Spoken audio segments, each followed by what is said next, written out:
कुछ प्रश्न हैं, उसके उत्तर आपके सामने उपस्थित है। पहला प्रश्न विदेह मोक्ष का है। विदेह मुक्त जीव जब शरीर छोड़ देता है तो कहाँ टिकता है? शरीर छोड़ देने के पहले ही वो अपने आप में टिका है और सब समय वो अपने आप में रहेगा। उसके लिए बाहर किसी स्थान की जरूरत नहीं है। कारण कार्य में आधार आधेय संबंध होता है। पृथ्वी कारण है, घट कार्य है। घड़ा कार्य पदार्थ है, पृथ्वी कारण है। इसलिए पृथ्वी आधार है और घड़ा आधेय है। लेकिन जीव न किसी का कारण है न कार्य है, इसलिए न आधार है न आधेय है, वो निराधार है। विदेह मुक्त होने पर जीव कहाँ रहता है? विदेह होने के पहले सदेह में ही वो अपने आप में रहता है और सब समय अपने आप में रहता है। यही इसका समाधान है। लेकिन ये समझ पाना तब तक मुश्किल है जब तक इस जीवन में रह करके कोई आत्मा में स्थित नहीं होता।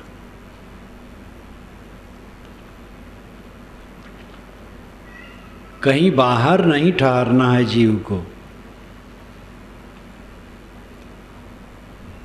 मोक्ष के विषय में विभिन्न कल्पनाएं हैं। एक कल्पना है सालोक्य मुक्ति, एक सारूप मुक्ति, एक सायुज्य मुक्ति, एक है कि उसके पास रहने की बात सालोक्य। ईश्वर के लोक में एक लोक है, ईश्वर वहाँ रहता है, उसके लोक में जाके रहे। और सामीप्य है दूसरा कि लोक ही में न रहे कि उसके नगर और लोक में रहे, बल्कि उसके निकट रहे, सामीप्य हो। सालोक सामीप्य। सायुज्य सारूप, उसके रूप वाला हो जाए, फिर सायुज्य उसी में घुल मिल जाए। तो इस प्रकार ये अनेक प्रकार की धारणाएं हैं। ये तो सब धारणाएं बचकानी हैं। लोको कहीं नहीं है, कहीं ईश्वर नहीं बैठा है जिसका कोई रूप हो और वहाँ कोई जाके पहुँच जाए। मोक्ष है छूट जाना। देह में रहते रहते सब आसक्ति मिट जाए और अपने आप में मस्त हो जाए, आत्मलीन। सदैव आत्माराम, आत्मा में निष्ठा। सब कुछ आत्मा के लिए हम चाहते हैं और करते हैं, तो आत्मा ही को समझने की जरूरत है। आत्मा स्वसत्ता, अपने आप में जो तृप्त है, अपने आप में जो संतुष्ट है, वो मुक्त है। आज ऐसा है, शरीर छूट जाए चाहे शरीर रहे, सब समय वो अपने आप में तृप्त है। इसकी इतनी ही परिभाषा होगी और कहीं लोकांतर में रहने बसने की बात नहीं। जीवन मुक्त के लिए काम करना है, विदेह मुक्त के लिए कुछ नहीं करना है।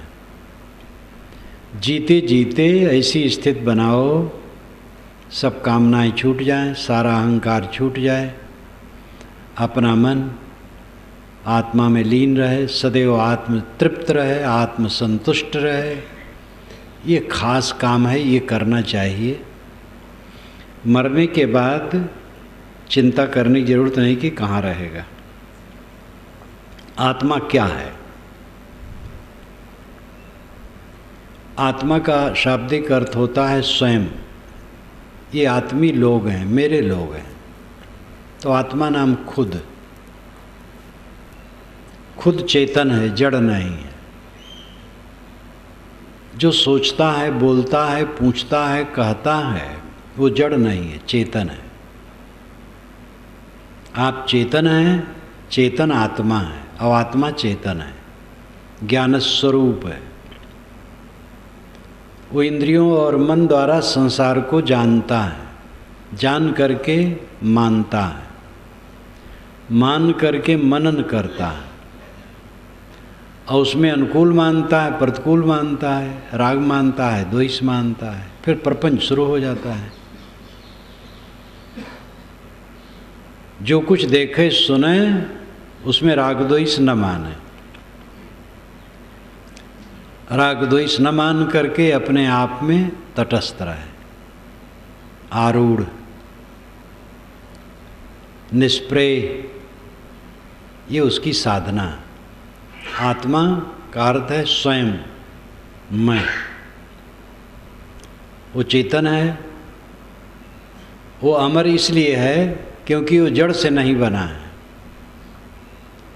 मिट्टी पानी आग हवा से नहीं बना है, ऑक्सीजन हाइड्रोजन नाइट्रोजन से नहीं बना है।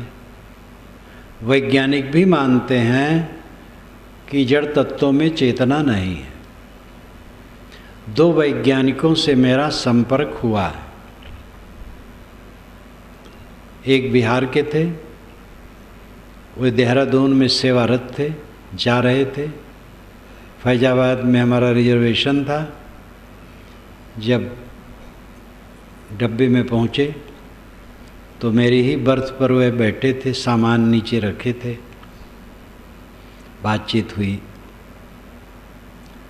और दूसरे यही प्रतापगढ़ के थे, ये और ऊंचे स्तर के थे, बॉम्बे से भोपाल आए थे, वहाँ मिले थे। दोनों ने बातचीत के दरमियान में कहा था कि जड़ तत्वों में चेतना का कोई लक्षण नहीं। तो मैंने कहा चेतना एक गुण है, गुण द्रव्य में रहता है। किस द्रव्य का एक गुण है? कहीं हम लोग नहीं समझ पाते। तो मैंने कहा था आप सणसे से सब कुछ पकड़ते हैं तो जीव को भी सणसे से पकड़ना चाहते हैं, और आप स्वयं हैं। दोनों भिन्न देश काल में मिले थे, लेकिन दोनों का उत्तर था कि हम लोगों को चाहिए आप जैसे लोगों के पास कुछ दिन रहना। तो आत्मा चेतन है, वो प्रकृति से सर्वथा विलक्षण है। सर्वथा विलक्षण होने से स्वतंत्र है। जो स्वतंत्र है वो नित्य है, अविनाशी है, अजन्मा है। आप आत्मा हैं, चेतन हैं, अजन्मा हैं, मरेंगे भी नहीं, नित्य हैं, और उसका प्रमाण इस जीवन में है। विज्ञान मानता है 7 वर्ष में शरीर के सारे कण बदल जाते हैं। अगर जड़ कणों का ये आत्मा संव्यूहन होता, संगठन होता, तो 7 वर्ष के बाद कुछ याद न रहता। लेकिन 90 वर्ष का आदमी 80 वर्ष पुरानी बातें याद करता है। तो संकल्पों का, स्मरणों का धारक चेतन आत्मा विलक्षण है, नित्य है, अजर अमर है। आत्मा का सहज अर्थ है स्वयं, और स्वयं मैं हूँ, आप हैं, वो चेतन है। चेतन जड़ से विलक्षण होने से नित्य है, शाश्वत है, स्वभाव उसका निर्मल है। क्योंकि काम वासना जब आती है तो आदमी क्षुब्ध हो जाता है, सुखी नहीं रहता है, विचलित हो जाता है, और उसके परिणाम में अगर पहुंच जाता है तो और दुखी होता है और वासना बढ़ती है। क्रोध आता है तो क्रोध में दुखी हो जाता है, उसका परिणाम और दुख देता है। ऐसे लोभ मोह कोई विकार आता है। जीव का अगर ये सब स्वभाव होता तो दुखद न होता। कोई पदार्थ का स्वभाव उसके लिए विपरीत नहीं होता है। आग को आग जलाती नहीं, दूसरी वस्तु को जलाती है। आत्मा का स्वभाव निर्मल है। काम में थोड़े समय में आदमी विह्वल हो जाता, मलिन हो जाता है, अस्त व्यस्त हो जाता है, उसमें जीवन भर कहाँ रह पाएगा। लेकिन निष्काम में जीवन भर रहेगा आराम से। क्रोध में थोड़े समय के लिए रहता है, नरक हो जाता है, जीवन भर कैसे रहेगा। लेकिन निष्क्रोधता में जीवन भर रहेगा। आपका स्वभाव निर्मल है। ये तो विकार एक प्रक्षिप्त है, बाहर से आयातित है, आया है। तटस्थ होकर के इसको हटा दो और अपने स्वभाव में रहो, आत्मा में रहो।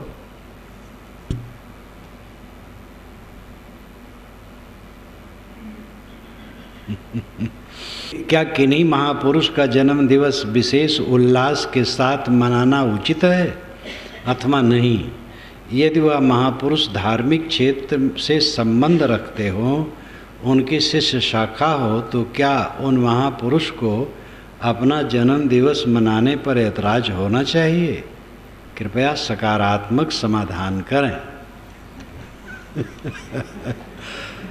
हमें और डांट दिया गया है कि देखो ऐसे न करना, ठीक से कहना।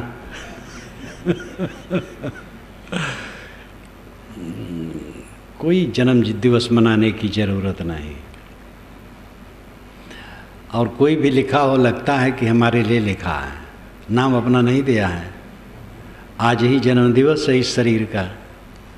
श्री कृष्ण महाराज जी के 4 दिन के बाद मेरा शरीर जन्मा था। वह भादो कृष्ण अष्टमी को और मेरा द्वादशी को। और इस बात को कुछ भक्त लोग ज़्यादा खोज खाच किए तो कुछ करने लगे, तो हमारे साधुओं पर भी प्रभाव पड़ा। एक ब्रह्मचारी रहे हमारे पास पहले कुछ दिन तो रहे, लेकिन फिर नहीं रह पाते, उम्र भी उनकी हो गई, दिल्ली की तरफ, पंजाब की तरफ रहते हैं। वो एक बार आए, बहुत हट किए कि साहब भंडारा उस दिन हो जाए, हम भेज देंगे पैसा, आ तो नहीं पाएंगे। हमने कहा ये सब बकवास मत करो, बहुत डांटा। वो पीछे पीछे हिन्न हिन्न बच्चों की तरह करते रहे, तो मैं चुप हो गया। तो फिर वे भेजने लगे, रुपया करने लगे, फिर दूसरे तीसरे भी तैयार हो गए, तो भंडारा करने लगे। उस दिन भंडारा करने लगे तो शाम को बैठक भी करने लगे।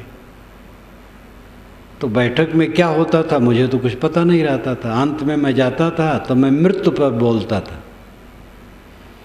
जन्म दिवस के दिन पर मैं मृत्यु पर बोलता था। 3 वर्ष पूर्व की बात है। उधर पूरब धर्मशाला के सभागार में चल रहा था और लाउड स्पीकर से आवाज़ साफ आ रही थी। पहली बार मैं उस दिन सुना लोगों के विचार मेरे लिए, तो मुझे लज्जा लगी। ये बड़ाई करना ठीक नहीं, लेकिन किसी से कुछ नहीं कहा। अगले वर्ष मैंने अपने एक साधु से कहा, देवेंद्र से, वो मेरे साथ कलकत्ता गया था। मैंने कहा कि ये जन्म दिवस मनाना ठीक नहीं और मेरे लिए सभा करना ठीक नहीं। और भी एक बात कहा था कि जब मैं सभा में जाऊं कोई उठ के खड़े ना हो। अब उठ के खड़े न होने की बात तो फिर ये साथी लोग सोचे कि ये ठीक नहीं है, तो मैं चुप रहा। यहाँ तो बंद रखता हूँ ध्यान शिविर में कोई न खड़ा हो, और यहाँ तो रोज सभा में मैं कह दिया हूँ कोई उठे ना। बड़ी सभा होती है या बाहर जाता हूँ तो लोग उठते हैं, मेरा मन तो नहीं चाहता कोई उठे, लेकिन उस पर मैंने हठ नहीं किया। किंतु इस पर मुझे अच्छा नहीं लगा मेरी बड़ाई। तो और साल भी होती रही ये चीज़, लेकिन जब तक कान से न सुनो तब तक वैसा प्रभाव नहीं पड़ता, क्या बोलते हैं क्या बात करते हैं। और उस वर्ष मैं सुना ही बैठे बैठे अपने बरामदे में, और बरामदे के कमरे में ही, तो मुझे अच्छा नहीं लगा। उस समय कुछ नहीं कहा, अगले साल कहा और उसको बंद कराने की चेष्टा की। और गत वर्ष में बिल्कुल कहा कि मेरे शरीर के जन्मदिन पर न तो भंडारा होना चाहिए, न मीटिंग सभा होनी चाहिए, न चर्चा होना चाहिए, कुछ भी नहीं होना चाहिए। एक कड़ाई से कह दिया। उस समय जो लोग साथी थे उनसे पूछा था, प्रेम प्रकाश से नहीं पूछा था। प्रेम प्रकाश थे, जानता था कि वे इसके विरुद्ध होंगे, वे चाहते थे कि हो, इसलिए उनसे पूछा ही नहीं था। तो अंत में जब बात आई तो कागज़ लिख करके मेरे पास भेजी भी कि अगर श्रद्धालु करते हैं तो इसमें क्यों ऐतराज हो, लेकिन मुझे पसंद नहीं, इसकी कोई ज़रूरत नहीं। हमसे प्रेम है तो प्रेम का मतलब है जो मैं चल पाता हूँ उसमें अगर कुछ अच्छा लगता है उससे इशारा लो। बहुत लिख दिया हूँ, उसको पढ़ो, गुनो, आचरण करो। मेरे नाम रूप की बड़ाई और प्रशंसा और उस दिन भंडारा, ये मैं बिल्कुल ही पसंद नहीं करता हूँ और उसको एकदम रद्द कर दिया हूँ। अब ये सकारात्मक समाधान है कि नकारात्मक, यही रहेगा और दूसरा नहीं।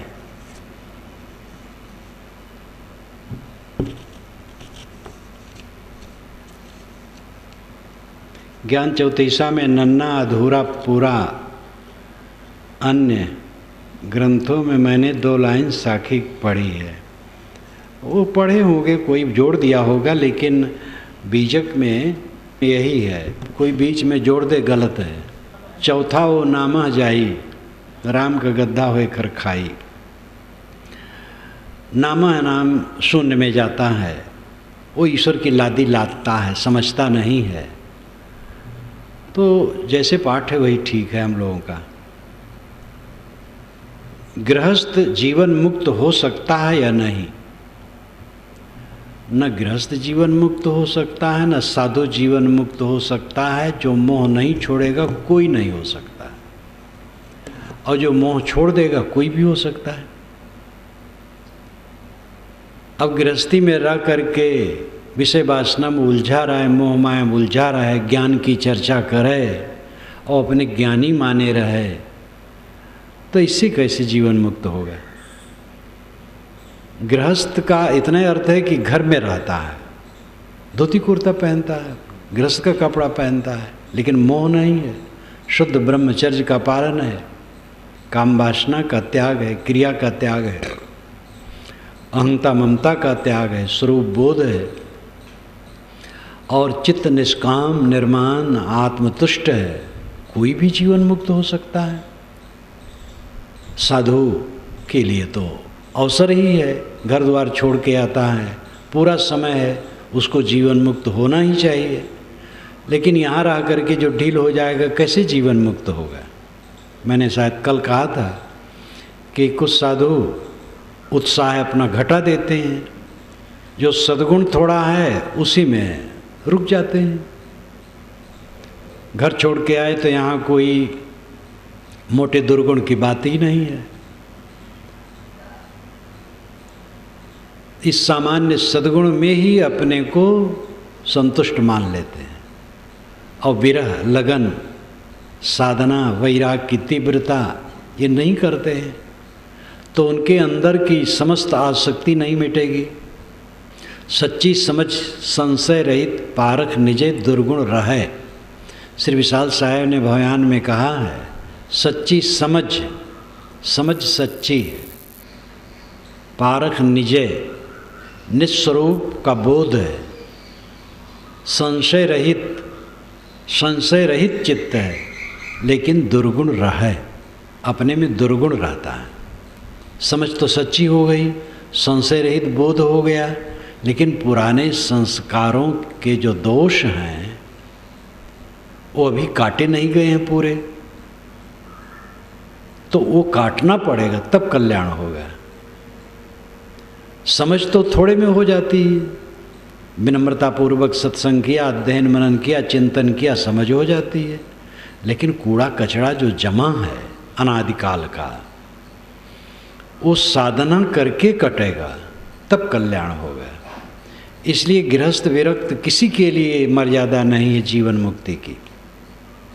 जीवन मुक्ति वो प्राप्त करेगा जिसे अपने स्वरूप का ठीक ज्ञान हो जाए कि देह से आत्मा अतीत, शुद्ध बुद्ध निर्मल है, वो मैं हूँ, और इसे कुछ पाना नहीं।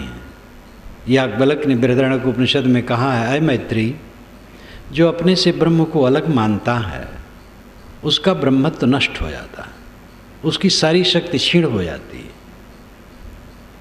यो अन्याम देवा उपासते, जो अलग देवता की उपासना करते हैं, अन्यों असा अन्यों अमस्मीत यथा पुसर एवं सा देवानाम, देवता अलग है मैं अलग हूँ, तो देवताओं का पशु है वो, और उसे स्थिति नहीं मिल सकती। इतने काल के पुराने ऋषियों ने कितना साफ कहा है, आपका ब्रह्मत्व, आपका शिवत्व, आपका देवत्व आप में है। जो अपने स्वरूप को ठीक से समझ लेगा, सारा मोह छोड़ देगा, सारी आसक्ति छोड़ देगा, वो जीवन मुक्त कहीं भी कोई भी हो जाएगा। गृहस्थ हो, विरक्त हो, स्त्री हो, पुरुष हो, कोई भी हो, आसक्ति छोड़ने, बोध होने और आसक्ति छोड़ने की जरूरत है।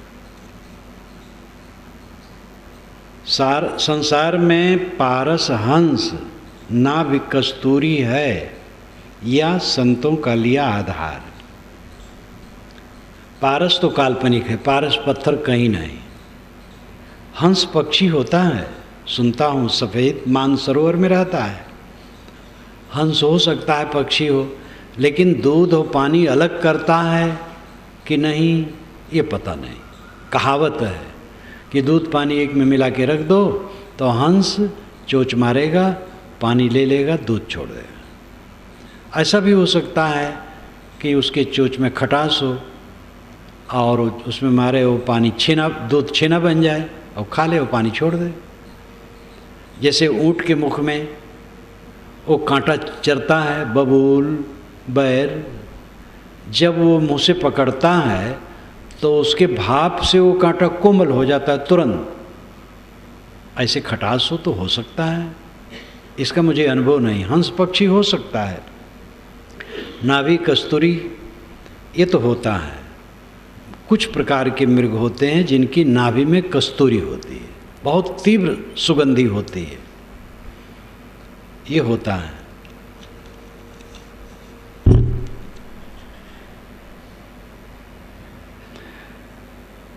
मृतक व्यक्ति की आत्मा के शांत के लिए मौन धारण करना ये कहाँ तक उचित है? आत्मा अजर अमर है, किसकी शांति के लिए प्रार्थना करते हैं? ये एक रस्म है और ये बुरा नहीं है। आत्मा शरीर छोड़ करके चला गया, आप मौन करें कि न करें, लड़ाई करें कि समाधि लगावें उसके नाम पर, उसको कोई हानि लाभ नहीं है। वो तो जो किया लेके गया, वो आपका एक रस्म है और अच्छा है। किसी के मर जाने पर इकट्ठा हो करके थोड़ा मौन हो गए। मौन होने का मतलब यही है कि एक दिन मौन होना है। बहुत जानने वाले को भी अस्मृत खोना होगा, बहुत बोलने वाले को भी मौन साधना होगा, बहुत जानने वाले को भी अस्मृत खोना होगा। बहुत भीड़ भी छट जाएगी, टूट जाएगी माया, जीव अकेले आया जग में और अकेले जाया। तो मौन हो जाना, क्योंकि आत्मा शरीर छोड़ करके गया, मौन हो गया।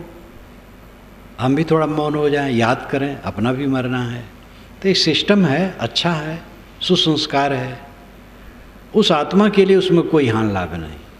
किसी के मर जाने पर आप यज्ञ भंडारा करें, दान दें, कुछ करें, तो उसको कुछ मिलने वाला नहीं है, वो आपकी सभ्यता है। अब इसमें जो कर्मकांड के रूप में है वो दुखद है। गरीब हैं बेचारे, अब उनको कुछ नहीं है तो खेत बेच रहे हैं, बैल बेच रहे हैं इस करने के लिए, ये ठीक नहीं है। मर जाए आदमी तो उसका धन खा जाना ठीक नहीं है, कुछ परोपकार में लगाना चाहिए। मृत व्यक्ति के संचित धन का कुछ हिस्सा लोक मंगल के काम में लगाना चाहिए, यही श्राद्ध है। और वो ऐच्छिक होना चाहिए। रस्म कर दिए कि जिससे कि लोग करते रहें, तो रस्म में जाति भी हो गई। धन नहीं है और परेशान हो रहे हैं, इसलिए मृत भोज तो विवेकवान पसंद नहीं करते। अब दूसरा पक्ष है, संत का शरीर छूटता है तो उसको मृत भोज नहीं कहते हैं, किंतु स्वाभाविक श्रद्धा लोगों की रहती इकट्ठा होने की, इकट्ठा होते हैं और ज्ञान की चर्चा सुनते हैं। भोज तो एक मजबूरी है, खाना पीना पड़ता है बस। लेकिन और ढंग से कर्मकांड रूप में उसमें विवशता होती है, और विवश होकर के करना अब जिसको नहीं है वो भी परेशान होता है। तो इसलिए आजकल विचारक लोग तो ये महसूस करते हैं कि मृत भोज उचित नहीं है। एक तो वैसे किसी घर का आदमी मर गया और उस पर बोझा डाला जाए समाज द्वारा, इतने दिन खिलाओ। खाली ब्राह्मण की बात नहीं है, ब्राह्मण को खिलाने वाले तो थोड़े लोग हैं। मैंने सामान्य लोगों में मृत भोज देखा है, 2 रोटी 3 रोटी, जहाँ शरीर जन्मा है। ऐसे वर्ग के लोग जो मजदूर परिवार के लोग होते थे, तो जब मर जाए तो साहब कहें 2 रोटी देना है। 2 रोटी मतलब 2 टाइम खिलाना है, 3 रोटी देना है, 3 टाइम खिलाना है, पूरे बिरादरी को खिलाना। और उसमें ब्राह्मण को 1 कौड़ी भी नहीं मिलता था। यही नहीं कि ब्राह्मणे सब दोषी हैं और वो ब्राह्मणे चूस रहे हैं, वो सामाजिक खराब रस्म कहीं भी चूसता है। अब ऐसे लोगों को जो बेचारे कहते थे उनको जानता था कि मजदूरी करते हैं वो खाते हैं, मजदूरी न मिले तो खाने का भी ठिकाना नहीं। और किसी के मर जाने पर उनको भात देना पड़ता, उसको रोटी कहते हैं।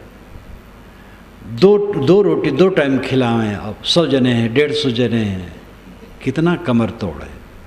तो ये मृत भोज विचारवान पसंद नहीं करते हैं। स्वतंत्रता से होना चाहिए, मर जाने वाले व्यक्ति का सब धन खा न जाए, उससे लोक मंगल में कुछ, जनहित में कुछ लगावे, ये श्राद्ध है। कहते हैं कलयुग में एक बार सच्चे मन से ईश्वर का नाम ले तो पिछले सारे पाप धुल जाते हैं। ये सब प्रपंच है, ये प्रपंच करके ऐसा कर दिया गया है कि और पाप को बढ़ाने का तरीका बना दिया गया है। चाहे जितना पाप करो धुल जाएगा। यहाँ तक लिख डाला गया है कि दिन भर का पाप शाम के जप से ख़त्म और रात भर का पाप सुबह के जप से ख़त्म। तो ये जप से सारा पाप काटने की बात का प्रचार करके नुकसान किया गया। जप ठीक है, कोई नाम कोई मंत्र का जप सब ठीक है, वेद मंत्र ही सही है। कुरान मंत्र बाइबिल मंत्र नहीं सही, ये बात नहीं। कुरान मंत्र हो, बाइबिल का मंत्र हो, वेद का मंत्र हो, और भी कहीं का मंत्र हो, जिसको जो मानता हो ऐसा मंत्र हो, ऐसा पवित्र नाम हो, उसको जपना अच्छा है। अपने मन में थोड़ी पवित्रता आती है, संतोष आता है। लेकिन ये कहना कि जो पाप करो जपोगे तो कट जाएगा, तो धोखा है। फिर उसी बहाने तो और पाप लोग करना शुरू कर देंगे। पाप वो कटेगा नहीं, फल पाना है, इसलिए पाप करो मत और नाम जपो, मंत्र जपो, जिसको जो प्रिय हो जप सकता है।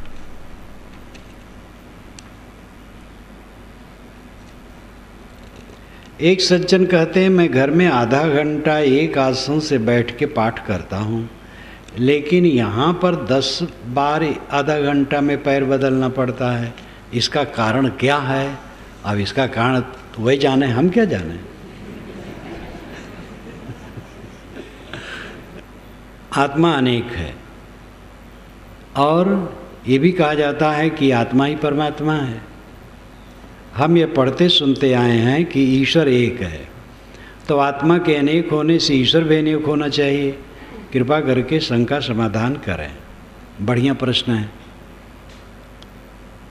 आत्मा ही परमात्मा है। कबीर साहब की तो घोषणा ही है, उपनिषदें जोर दे के यही कहती हैं। अभी मैंने याज्ञवल्क्य का प्रमाण दिया। याज्ञवल्क्य ने तो यहाँ तक कहा है बृहदारण्यक उपनिषद में कि जो देवताओं की उपासना करता है वो देवताओं का पशु है। एक एक आदमी की सेवा कई जानवर करते हैं। पहले जानवर ही धन रहा, पशु ही धन रहा। एक परिवार है, 10 लोग उसमें हैं और 1000 गायें हैं। तो एक एक व्यक्ति की सेवा मानो बहुत पशु करते हैं, और एक पशु हाथ से निकल जाए तो आदमी को दुख होगा। इसी प्रकार एक एक देवता का अनेक अनेक मनुष्य भजन पूजन करते हैं, उनकी सेवा करते हैं। एक भी आदमी ये समझ ले कि मैं ब्रह्म हूँ तो देवताओं को पसंद नहीं होगा। ये मजाक किया है याज्ञवल्क्य ने देव पूजने वालों का कि ये देवता तुम्हें जानवर बनाए रखना चाहते हैं, जानवर मत बनो, पशु रहे हो। उन्होंने कहा पशु ही के समान तुम हो गए हो। यो अन्य अन्याम देवताम उपासते, यो अन्यो असुअन्यो अहमस्मीत, देवता अलग है मैं अलग हूँ, ये जो मानता है न सावेद, वो नहीं जानता है। यथा पशुरेवम, केवल पशु है वो, आत्मा ही परमात्मा है। जो अपने को ये समझता है मैं अलग हूँ, ब्रह्म अलग है, ब्रह्म उसका साथ मानो छोड़ दिया, क्योंकि वो साहसीन हो गया, अलग ब्रह्म की कल्पना करता है। इसीलिए ऋषियों ने कहा अहम ब्रह्मास्मि, मैं ही ब्रह्म हूँ। तो ये तो अंतिम स्थिति में वेदांत यही कहता है, सांख्य यही कहता है, योग यही कहता है, कबीर साहब यही कहते हैं, सूफी संत यही कहते हैं, मुस्लिम संत जो सूफी हैं सब यही कहते हैं। और यही अनुभव सिद्ध बात है।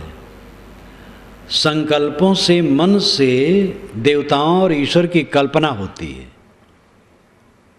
और जब मन शांत हो जाता है तब कल्पना शांत हो जाती है, फिर सब ईश्वर शांत हो जाता है। आप लोगों से मैं कहूं कि ध्यान करो, कोई यहाँ अपने अपने ढंग से ईश्वरों का ध्यान करने लगा, जैसे जैसे ईश्वर माना है। फिर मैंने कहा कि आप लोग सारे संकल्पों को छोड़ दें। अब आपने सारे संकल्प छोड़ दिया तो संकल्पों में जो ईश्वर प्रतिबिंबित होता था वो भी खो गया, क्योंकि सारे ईश्वर संकल्पों में ही प्रतिबिंबित होते हैं। आपने जैसे ईश्वर माना है वैसे ईश्वर का आप ध्यान कर रहे हैं, तो सब ईश्वर खो गए, सब देवता खो गए। संकल्पों में ही सारे देवता और ईश्वर हैं। संकल्प शांत होने पर दृष्टा दृश्यमात्र, पतंजलि महाराज कहते हैं दृश्यमात्र, चेतन मात्र रह जाता है, शुद्ध चेतन। इसलिए आत्मा से अलग परमात्मा कहीं है मिलेगा, ये भ्रम है। आत्मा ही परमात्मा है, वही ब्रह्म है, वही ईश्वर है। इसलिए ईश्वर खोजो मत।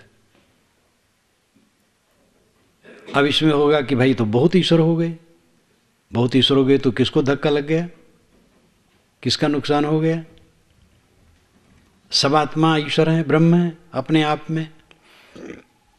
हमारी जो एक कल्पना है कि इन आत्माओं से अलग एक सर्वतंत्र स्वतंत्र ईश्वर है जो सब जगह है और सब कुछ जानता है और सर्वशक्तिमान है, ये एक अलग कल्पना है। और जितनी कल्पनाएं दुनिया में हैं सबसे सुंदर कल्पना है ये कल्पना सज्जनों की है, अच्छे लोगों की है। क्योंकि ये बात सिद्ध हो जाए तो दुनिया में दुख नाम की कोई चीज न रहे। एक ईश्वर हर जगह है, सब कुछ जानता है, कुछ भी कर सकता है, बलवान है, सर्वशक्तिमान, सर्वज्ञ, सर्वत्र व्याप्त। तो दुख नाम की चीज रहेगी ही नहीं। न कहीं चोरी होगी, न व्यभिचार होगा, न हत्या होगी, न लूटपाट, न कोई घूस ले सकेगा, न मिलावटबाजी होगी। मंदिरों में, मस्जिदों में लोग उपासना करते हैं और आतंकवादी आकर के भून के चले जाते हैं। अभी बंबई में उड़ा दिया गया निरपराध लोगों को। ये सब नहीं होगा, क्योंकि वहाँ है और कुल जानता है और रोक सकता है, और रोक देगा। भूचाल नहीं आएगी, सूरत पानी से डूबेगा नहीं। और यहाँ सूखा नहीं पड़ा रहेगा, क्योंकि हर जगह है, वो जानता है, सब व्यवस्था ठीक रखेगा। इसलिए ऐसे ईश्वर की जो कल्पना है ये बड़ी शुभ कल्पना है। दुर्भाग्य है कि ऐसा चरितार्थ नहीं होता है, एक कल्पना ही कल्पना है। तथ्य क्या है? विश्वव्यापी नियम है, नियम के तहत सब होता है। नियमों को पहचानो, नियमों से चलो, नियम ही ईश्वर है। प्लेटो ने भी इसको कहा है, यूनान के अनेक दार्शनिकों ने इसको सोचा है। हमारे यहाँ ऋग्वेद में ऋत शब्द इसी के लिए है, ऋतस्य तंतुम विततम, ऋत के तंतु सर्वत्र परिपूर्ण, ये नियम है, विश्वव्यापी नियम। और उन नियमों से दुनिया की सारी व्यवस्था होती है। चैतन्य घटघटवासी है, जानने समझने वाला वही है। कहा जाता है तो अल्पज्ञ है, एक सर्वज्ञ होना चाहिए। सर्वज्ञ सदैव कल्पना मात्र है। सर्वज्ञ हो, सब कुछ जाने, सब जगह रहे और सर्वशक्तिमान हो, और वहीं सब कुकर्म और पाप और दुख और पीड़ा होती रहे, तो ये कोई बात हुई? कहने कहने भर कहा है, सब चल रहा है। मंदिरों में से चोरी होती है, मूर्तियां चुरा जाती हैं, मूर्तियों की आंखें निकाल ली जाती हैं, मोती की रहती हैं, और सब जगह सारा कुकर्म चलता रहता है। मंदिर मस्जिद असलहा के घर बन जाते हैं। एक दूसरे को नास्तिक और काफिर कहने पर डटे हुए हैं ईश्वर के भक्त। अब आज तक ईश्वर नहीं बता पाया कि तुम लोग उद्दंडता क्यों करते हो, मैं अकेला हूँ, सब पर हूँ। तो वो एक कल्पना है। ईश उपनिषद का पहला मंत्र है, ईशावास्यम इदम सर्वम यत्किंच जगत्याम जगत्तेन तिक्तेन भुंजी था माँ गृद्ध कस सिद्धनम। ईशावास्यम इदम सर्वम यत्किंचित जगत्याम जगत, जगत में जगत, यत्किंचित जितना कुछ है, ये सब में ईशावास्यम, ईशा वसाने योग्य है, वास्यम है, वासम नहीं है, वास्यम। वास्यम है नहीं, बसाने योग्य है। अर्थ यह है कि ये पूरी दुनिया में ईश्वर बसाने योग्य, मान लेना चाहिए ईश्वर है, और ये मान लेना चाहिए उसी का है, मेरा नहीं है। तेन तिक्तेन भुंजी था, दुनिया की वस्तुओं का त्याग पूर्वक उपभोग करना चाहिए। कमाओ, जो अपनी कमाई में मिले या किसी ने प्रेम से दिया हो उसका उपयोग करो, और त्याग पूर्वक करो, ज़्यादा न करो, थोड़े में गुजर कर लो, बाकी दूसरे के लिए छोड़ दो। तेन तिक्तेन भुंजीता, त्याग पूर्वक उसका उपभोग करो। माँ गृद्ध, लोभ न करो। कस सिद्धनम, धन किसका है? तो इसमें एक सुंदर उपदेश है, और ऋषि बहुत वैज्ञानिक विचार रखता है। वास्यम, बसा लेना चाहिए, मान लेना चाहिए कि ईश्वर है, और उस वही मालिक है, उसी का सब है, मेरा कुछ नहीं, मैं केवल शरीर गुजर लूँगा बस। एक भक्ति भावना रख करके सुंदर उपदेश है। लेकिन अगर ऐसा हो, सब जगह बसा हो, सब कुछ जानता हो, सर्वशक्तिमान हो, कोई पाप ताप दुख संताप नहीं होगा, सबको रोक देगा। इसलिए एक ईश्वर की जो अलग कल्पना की जाती है वो आज पर्यंत कल्पना का विषय ही है। घट घटवासी आत्मा परमात्मा है, अपने आत्मा रूपी परमात्मा में स्थित हो, यही वेद उपनिषद शास्त्र संत सबका भाव है। असप्रभु हृदय अछत अविकारी सगुण उपासक गोस्वामी जी को भी कहना पड़ता है। बिना जीव के मकान का